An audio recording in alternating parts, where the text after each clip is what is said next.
Hello students, units and dimension में previous class हमने objective tips को डिस्कस किया था। प्रीवियस क्लास का जितने ऑब्जेक्टिव टिप्स आपने सीखा था उन्हीं सब कॉन्सेप्ट के आधार पर आज के क्लास में हम लोग न्यूमेरिकल्स डिस्कशन करने जा रहे हैं। जितने भी ऑब्जेक्टिव टिप्स आपने पढ़ा था कहीं ना कहीं आज की न्यूमेरिकल क्लास में इस्तेमाल। चलिए तो हम लोग स्टार्ट करते हैं न्यूमेरिकल नंबर फर्स्ट से। काफी अच्छा न्यूमेरिकल है न्यूमेरिकल नंबर फर्स्ट, जो काफी आसान भी है और ज्यादातर स्टूडेंट जो पहली बार देखते हैं पजल भी होते हैं। आप प्रॉब्लम को अच्छे से एनालाइज कीजिए, क्या गिवन है, क्या कैलकुलेट करना है। f equal to a cos bx plus c sin dt, where f force x distance की time, then write the dimension of first a upon c, second d upon b। इस equation को analyse आप करेंगे तो सबसे first step आप ये सोचें कि ये बॉक्स वैल्यू और ये बॉक्स वैल्यू दोनों एडिशन में है, और दो वैल्यू जब एडिशन में होता है तो उसका डायमेंशन सेम होता है। तो जितना डायमेंशन इसका होगा उतना ही डायमेंशन इसका होगा। ये राइट हैंड साइड का टर्म है और ये लेफ्ट हैंड साइड का टर्म। लेफ्ट हैंड साइड का टर्म और राइट हैंड साइड का टर्म इक्वल होता है। पिछले क्लास ऑब्जेक्टिव टिप्स में ये सारी बातों को आपने स्टडी किया था। आज उसी ऑब्जेक्टिव टिप्स का हम इस्तेमाल कर रहे हैं। चलिए यहां से हम लोग लिखेंगे कि dimension of force, left hand side ये है और राइट हैंड साइड भी ये टोटल है, लेकिन एडिशन होने के वजह से इसका और इसका आपस में क्या होगा, इक्वल होगा। तो dimension of a cos bx equal to c sin dt। ये भी राइट हैंड साइड का पार्ट है और ये भी राइट हैंड साइड का पार्ट है। अब देखिए इस इक्वेशन को लिखने के बाद कैलकुलेट हमको क्या करना है, a by C. Previous class में आपने पढ़ा था कि cos bx या फिर sin dt ये सब ट्रिगोनोमेट्रिक रेशियो है और ट्रिगोनोमेट्रिकल रेशियो का नो डायमेंशन, मतलब cos bx no dimension, sin dt no dimension. इस कॉन्सेप्ट को यूज करने के बाद आप देखिए कि फाइनल रिजल्ट क्या मिल रहा है, dimension of force is equal to, ये dimension of force equal to dimension of A equal to dimension of c. अब ए, एफ और सी का डायमेंशन इक्वल हो रहा है, हमसे रेशियो ए बाई सी पूछा जा रहा है, तो क्लियर हो गया कि a by c equal to dimension of a by c. अगर लिखेंगे तो क्या हो जाएगा, इसका भी फोर्स और इसका भी फोर्स, तो कैंसल आउट होकर 1 हो जाएगा, मतलब नो डायमेंशन। चलिए इसका आंसर आप क्या लिखेंगे, इसका आंसर आप लिखेंगे m0 l0 t0, मतलब 1 हो गया। आंसर या तो ये लिख सकते हैं या फिर क्या लिख सकते हैं, नो डायमेंशन। नो डायमेंशन लिख रहे हैं तो भी आंसर वही है, m0 l0 t0 लिख रहे हैं तो भी वही बात है। Second step, the ratio d upon b। ये d और b की जब हम बात करते हैं तो ये d और b कहां पर हमें मिल रहा है, ये cos का एंगल के इनसाइड में b है और sin के एंगल के इनसाइड में b है। तो प्रीवियस क्लास में आप लोगों ने स्टडी किया था कि एंगल का डायमेंशन नहीं होता है, यूनिट होता है लेकिन डायमेंशन नहीं होता है। तो bx की बात करें तो यूनिट क्या होगा इसका, रेडियन। लेकिन डायमेंशन की बात करेंगे तो डायमेंशन नो डायमेंशन, डायमेंशन नहीं होगा। चलिए, तो b इंटू एक्स का डायमेंशन नहीं होगा, मतलब 1 होगा। तो यहां से b का डायमेंशन 1/x हो जाएगा। x देखिए तो क्या लिखा है, डिस्टेंस के लिए लिखा है, तो आप इसको लिख लीजिए 1/l हो जाएगा। जैसे हमने cos का एंगल को सोचा है उसी तरीके से साइन के एंगल को भी सोचेंगे। तो d इंटू टी का वैल्यू 1, तो d का dimension 1/t, I mean 1/, capital letter T।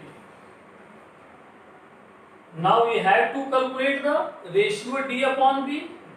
तो d अपॉन b का रेशियो के लिए d ले लें आप, b ले लें, 1/t 1/l l/t, LT minus, यही हमारा आंसर हो गया। चलिए सेकेंड पार्ट का आंसर क्या हो गया, LT माइनस 1। ये न्यूमेरिकल 1 जो हमने डिस्कस किया है, ये दो अलग अलग ऑब्जेक्टिव है। कितने तरीके से ऑब्जेक्टिव पूछा जा सकता है, ये इक्वेशन दे देगा, आपसे कहेगा which of the following is correct, 4 option बनाएगा। ए का डायमेंशन क्या है, सी का डायमेंशन क्या है, डी का अलग से पूछेगा, बी का अलग से पूछेगा। हमने रेशियो के टर्म में पूछा है, किसी किसी ऑब्जेक्टिव बुक में इसी को अलग अलग भी पूछा, ए का, सी का, डी का, बी का।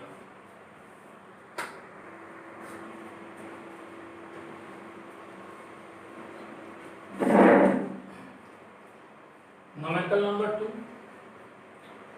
the relation u equal to alpha by beta e to the power minus alpha z k theta, where u is the energy density। Previous class में हमने इंडिकेट किया था एनर्जी डेंसिटी का डायमेंशन, प्रेशर का dimension, modulus of elasticity का dimension और stress का dimension same है। तो सभी लोग को याद होगा एनर्जी डेंसिटी का dimension, z distance, k is Boltzmann constant and theta is the temperature. Find the dimensional formula of beta, beta का डायमेंशनल फार्मूला कैलकुलेट करना। ऑब्जेक्टिव टिप्स में प्रीवियस क्लास में हमने डिस्कस किया था कि ये पावर वैल्यू का डायमेंशन नहीं होता है, नो डायमेंशन, एक। दूसरा हमने कहा था ये टोटल वैल्यू का भी कोई डायमेंशन नहीं। तो आप यहां से देखें अल्फा जेड अपॉन के थीटा, नो डायमेंशन। हमें बीटा का निकालना है, लेकिन यहां तो बीटा है ही नहीं, तो यहां से अल्फा का डायमेंशन हमें मालूम होगा। चलिए तो अल्फा ही वाले कैलकुलेट करते। तो अल्फा का डायमेंशन कितना हो जाएगा, अल्फा का डायमेंशन इसको इधर ले दे जाइए, के थीटा बाई जी। के बोल्ट्जमैन कांस्टेंट लिखा है, सारे स्टूडेंट को बोल्ट्जमैन कांस्टेंट का फार्मूला याद होगा। Boltzmann constant 2/3 energy y temperature, और यहाँ थीटा भी क्या है, टेम्परेचर है, थीटा भी टेम्परेचर है, और z क्या है, डिस्टेंस है। टेम्परेचर कैंसल आउट हो गया। देखिए तो अल्फा का डायमेंशन हमारे सामने जो आ रहा है 2/3, नो डायमेंशन। एनर्जी है, ये डिस्टेंस है। एनर्जी ग्रेडियंट कर सकते हैं, energy divided by distance. Energy का फॉर्मूला आपको पता होगा, ml2 t-2 डिस्टेंस का l। तो ये ml t-2 हो गया इसका डायमेंशन। तो अल्फा का डायमेंशन ml t-2 जब हमने कैलकुलेट कर लिया, लेकिन हमें कैलकुलेट क्या करना था, बीटा का। अब सेकेंड स्टेप देखिए, e to the power minus alpha Z Y के थीटा, नो डायमेंशन। इसका जब डायमेंशन आप नहीं लिखेंगे तो left side equal to right side अगर करेंगे तो dimension of u equal to dimension of alpha upon beta. अब यहाँ अल्फा जब पता है तो बीटा कैलकुलेट कर लेंगे। तो देखिए तो यहां से क्या आंसर आएगा आपका, dimension of beta equal to dimension of alpha divided by dimension of u। इसलिए dimension of beta is equal to dimension of alpha divided by u। तो ये डायमेंशन ऑफ अल्फा की अगर हम बात करें तो डायमेंशन ऑफ अल्फा ml, अभी ऊपर तो हमने कैलकुलेट किया ml t माइनस 2, और एनर्जी डेंसिटी का डायमेंशन आप लोग को पता है ml माइनस 1 t माइनस 2। अब देखिए कैंसिलेशन के बाद रिजल्ट क्या रह जाएगा, m to the power 0, l का पावर 2, t का power 0। It means dimension of beta equal to m0 l2 t0। ये हमारा आंसर है।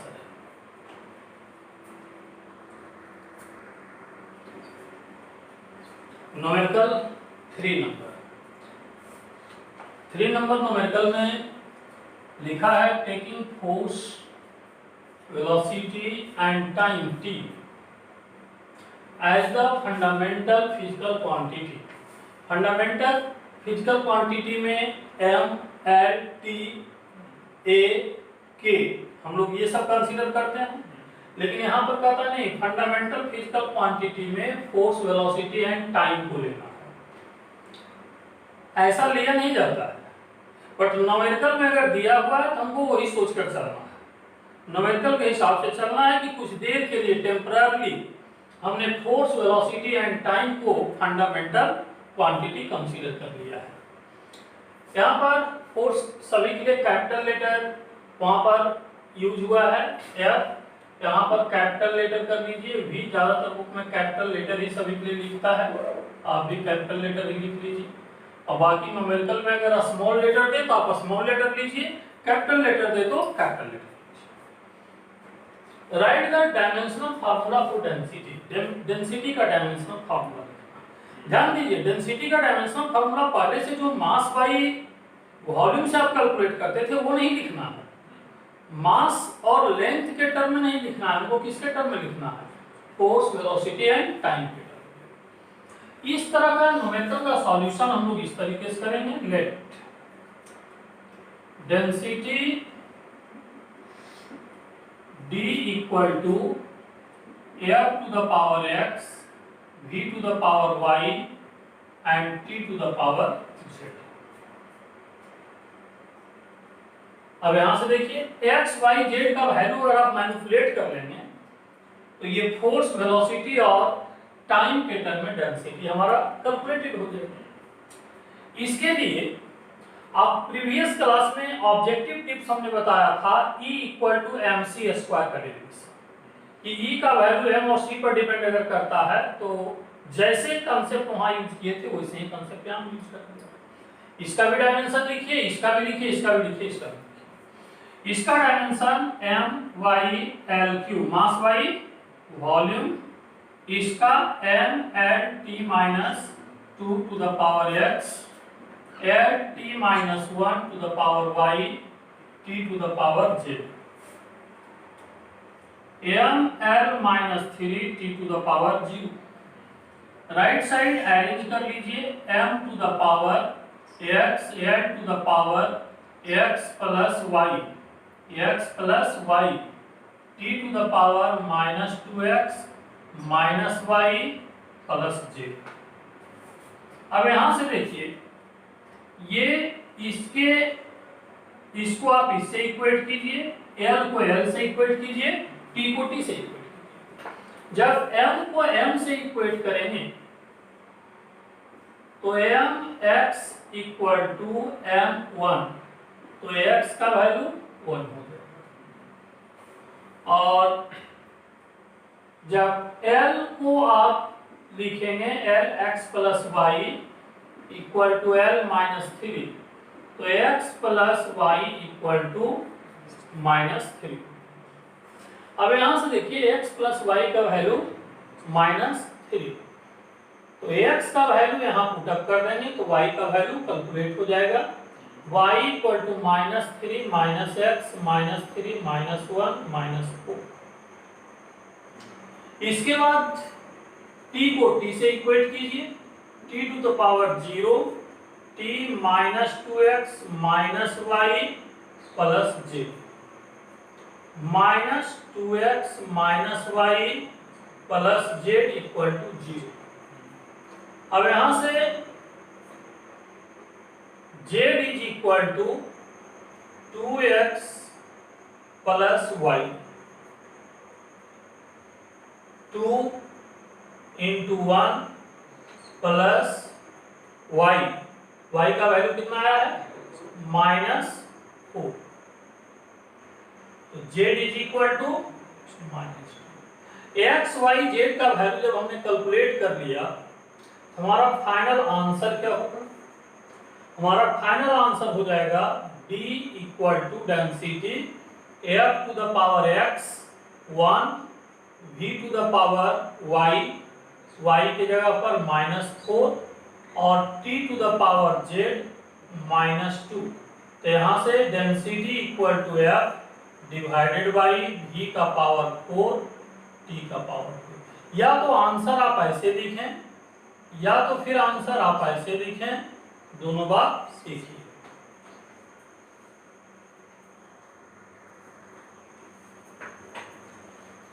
Numerical number 4, the velocity of a particle depends on time t according to the equation v equal to a plus bt square plus c upon d plus root t. Write the dimensions of a, b, c and d. इसमें a, b, c, d का dimension आपको right करना है। आप अच्छे से सोचिए, जितना ऑब्जेक्टिव टिप्स आपने पढ़ा है उससे ज्यादा कुछ भी इस्तेमाल नहीं होना है। ये लेफ्ट हैंड साइड है, ये राइट हैंड साइड है। तो लेफ्ट हैंड साइड का जो डायमेंशन होगा v, वो सभी राइट हैंड साइड के क्या होगा? इक्वल होगा। तो राइट हैंड साइड में ये और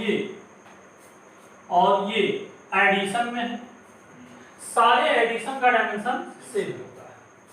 इसका मतलब जो डायमेंशन v का होगा वही a का होगा, वही bt स्क्वायर का होगा, फिर वही cy d plus root t का होगा। अब बारी बारी से सोचते चलिए, इसका डायमेंशन इसके बराबर होगा, तो dimension of A equal to dimension of v, v is the velocity, तो इसका आंसर lt माइनस 1। ये a का डायमेंशन का आंसर है। अब बाकी बात रह गया b का, तो जैसे इसको इससे इक्वेट किए हैं, अब उसी तरीके से इसको इससे इक्वेट कीजिए, तो bt square equal to v, तो b का डायमेंशन क्या हो जाएगा? Dimension of v equal to dimension of v divided by t square. तो यहां से dimension of v equal to v by t square lt minus 1 y t square lt minus 3, ये dimension of v। अच्छा, आगे हम लोग बढ़ते हैं, तो इसका डायमेंशन और वेलोसिटी का डायमेंशन क्या होना चाहिए? सेम होना चाहिए। तो यहां पर dimension of v is equal to dimension of c divided by dimension of d plus root t। आप अच्छे से समझिए, ये दोनों भी तो एडिशन में है, तो यहां पर d का डायमेंशन और रूट t का डायमेंशन दोनों क्या होना चाहिए? सेम होना चाहिए। और रूट t मतलब टाइम, रूट t मतलब टाइम, इसका मतलब t का पावर 1/2। तो d का डायमेंशन का ये आंसर हो गया। c का कैलकुलेट होने से पहले हमारा d का आंसर मिल चुका है। और जब d का आंसर मिल गया तो इसको आगे और कंटिन्यू कीजिए। डायमेंशन ऑफ c, d और रूट t दोनों तो इक्वल है, तो इसको हम क्या लिखेंगे, t का पावर 1/2।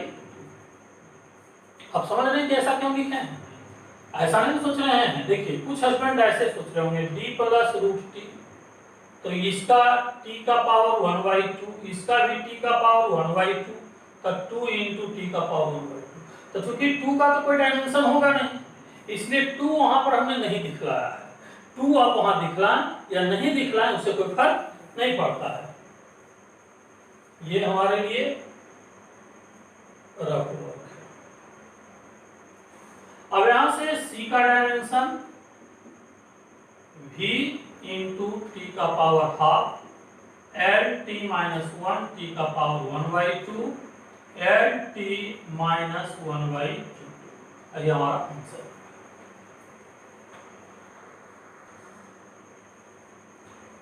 फिर से एक बार मिला लीजिए, ए बी सी डी का डायमेंशन कैलकुलेट करना है। ए का आंसर यहाँ आ चुका है, बी का आंसर देखिए कहां पर मिल चुका है, यहां पर मिल चुका है, सी का आंसर यहां पर मिल चुका है, और उससे पहले डी का आंसर मिल चुका है।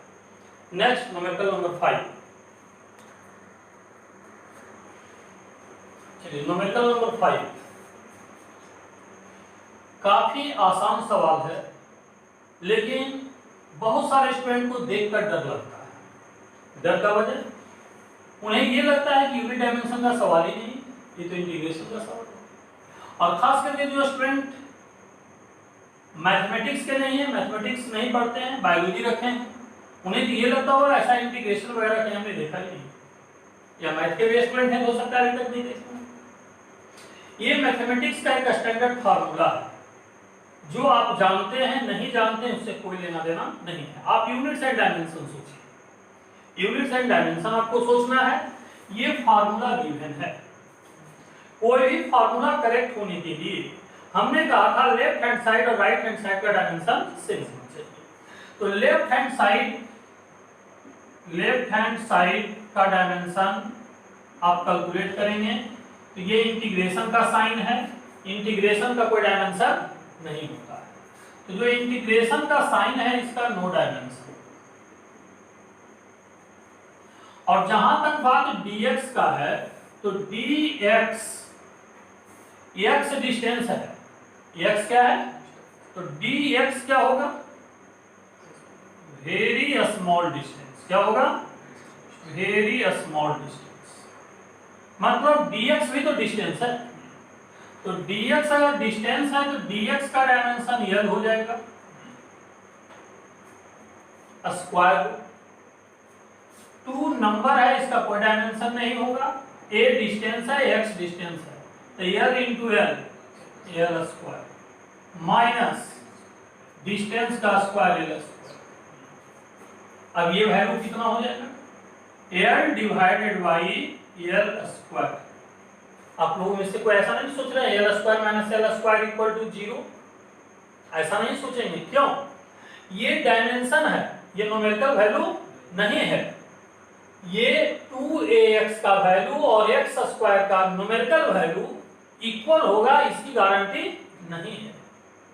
यहां पर dimension l square minus l square आप ऐसे समझिए, जब डायमेंशन लिखते हैं तो l square plus l square क्या लिखते हैं, 2l square.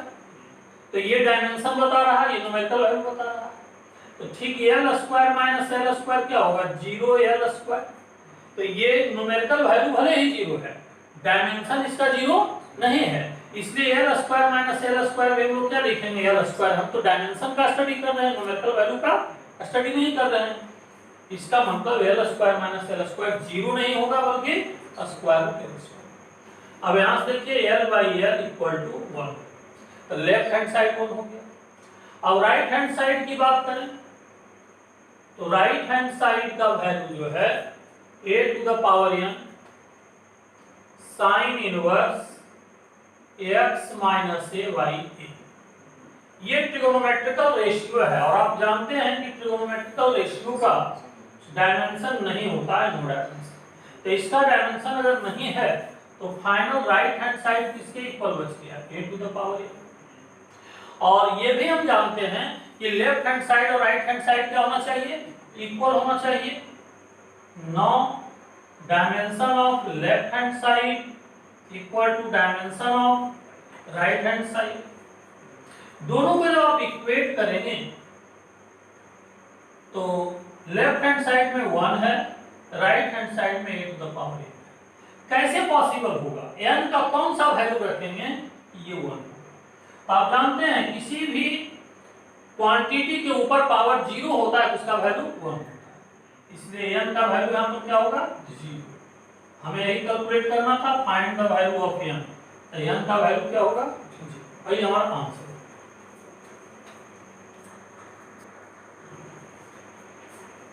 6 number, when one system of unit is converted into other system, क्या इसका मतलब है, जैसे SI यूनिट है CGS में आप कन्वर्ट कर रहे हैं, CGS है FPS में कन्वर्ट कर रहे हैं, FPS है SI में कन्वर्ट कर रहे हैं।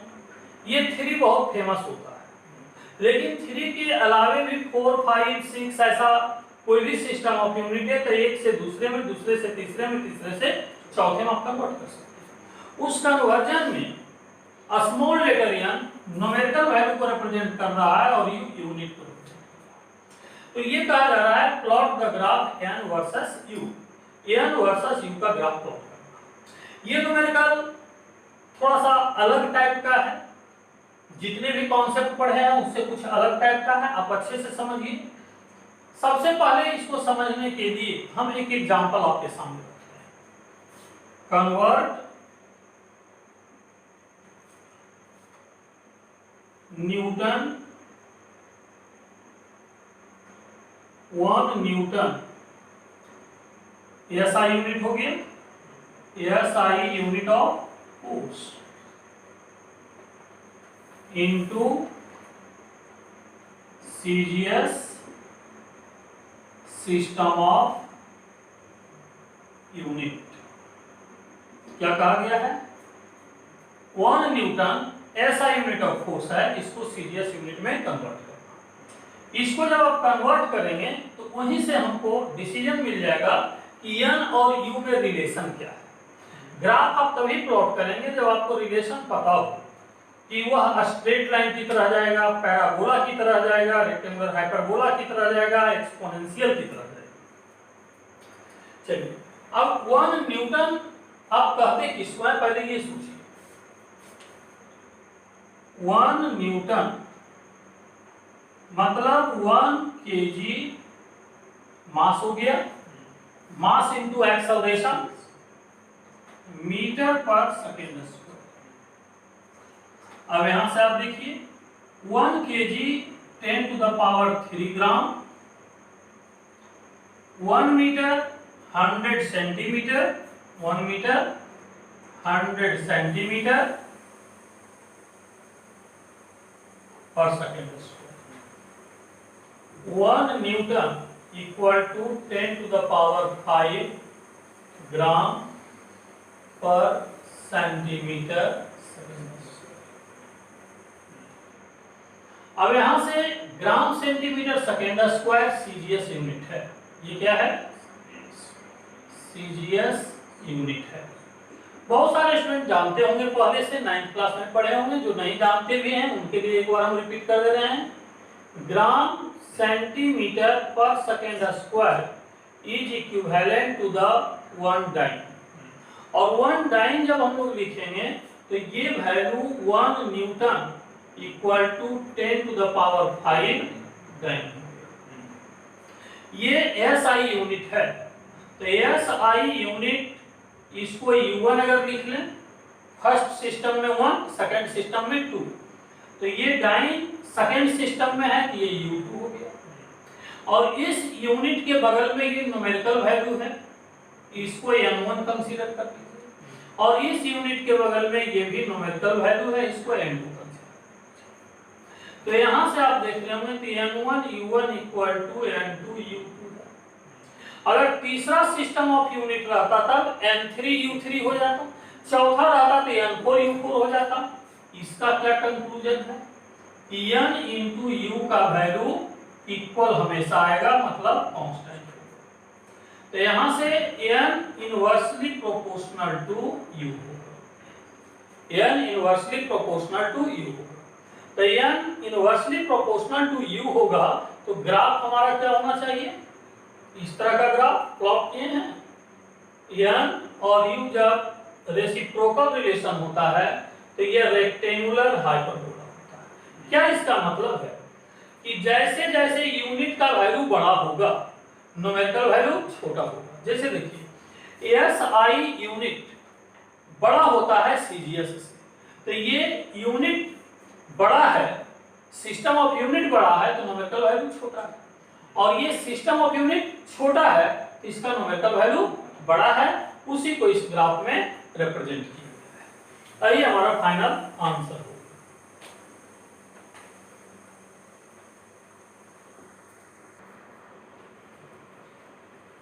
Numerical number 7, find the value of 100 joule on A system. जब 100 जूल की बात किया है तो ये एसआई यूनिट में दिया हुआ है।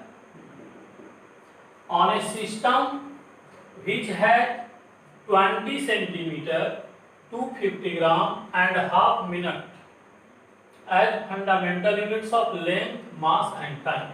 लेंथ के लिए 20 सेंटीमीटर यूज किया। ये कोई स्टैंडर्ड यूनिट नहीं है बट प्रॉब्लम का यूनिट है, प्रॉब्लम ने ऐसा यूज किया। लेंथ का देने के बाद मास का 250 ग्राम, टाइम का हाफ।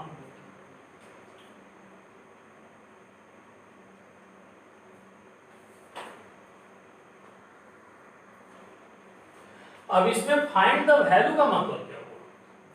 फाइंड द वैल्यू का मतलब है कि ये 100 जूल एसआई यूनिट है और ये दूसरे यूनिट में जा रहा है, तो यूनिट चेंज होने से न्यूमेरिकल वैल्यू चेंज हो जाता है। तो यूनिट कहीं ना कहीं तो दिया हुआ है, न्यूमेरिकल वैल्यू उसका दिया हुआ नहीं है, वही न्यूमेरिकल वैल्यू हमें कैलकुलेट करना है। मतलब इनडायरेक्टली इस प्रॉब्लम में न्यूमेरिकल वैल्यू आपसे पूछा गया है। वन सिस्टम 100 जूल जो दिया हुआ है उसको हमने वन सिस्टम माना है, SI unit 100 joule. SI unit में जूल वर्क के लिए होता है और वर्क का डायमेंशन ml स्क्वायर टी का पावर -2। आप जो ये डायमेंशन लिख रहे हो इसको अगर यूनिट U1 लेते हैं, आप जो डायमेंशन लिख रहे हो अगर इसको यूनिट 1 हमने मान लिया, यूनिट के टर्म में लिखेंगे KG metre square second to the power -2, तो ये यूनिट हो जाएगा और उसी को डायमेंशन के फॉर्म में लिखा है, तो n1 u1, राइट। अब अदर सिस्टम में आप चले जाइए, तो अदर सिस्टम में न्यूमेरिकल वैल्यू तो पता ही नहीं है n2, लेकिन यूनिट मास लेंथ टाइम के ही टर्म में आना है, तो पहले वाला सिस्टम में m1 l1 t1 लिख लिया और दूसरे वाला सिस्टम में m2 l2 t2 लिख लिया। अब देखिए एक सिस्टम से दूसरे सिस्टम में कन्वर्ट करते हैं तो 7 से पहले 6 नंबर में भी हमने स्टडी किया था, n1 u1 equal to n2 u2, यहाँ से n2 equal to n1 u1 by u2, n1 u1 के बदले में हम ये लिखेंगे और u2 के बदले में ये लिखेंगे। अब देखिए n1 किसके लिए दिया गया है? 100 के लिए, तो 100 यहाँ पर पुट करेंगे बाद में चलकर, लेकिन जब m1 लिख रहे हैं तो 1 kg SI यूनिट, l1 लिख रहे हैं तो 1 मीटर SI यूनिट, t1 लिख रहे हैं तो 1 सेकेंड SI यूनिट, और जब m2 लिख रहे हैं तो 250 ग्राम, जब आप l2 लिख रहे हैं तो 20 सेंटीमीटर जैसा वहां दिया हुआ है, और t2 लिख रहे हैं तो हाफ मिनट मतलब 30 सेकंड। अब चाहे तो हाफ मिनट लिखें चाहे तो 30 सेकंड। अब देखो हम लोग का करना क्या है कि ऊपर और नीचे एक ऐसा कर लें, या तो इसको केजी में बदल लें या तो इसको ग्राम में बदल लें। तो 1 केजी को ग्राम में कन्वर्ट कर लिया, 1 मीटर को सेंटीमीटर में कन्वर्ट कर लिया, सेकंड से सेकंड कैंसिल आउट हो गया। आफ्टर कैंसिलेशन जो रिजल्ट है ये आपके सामने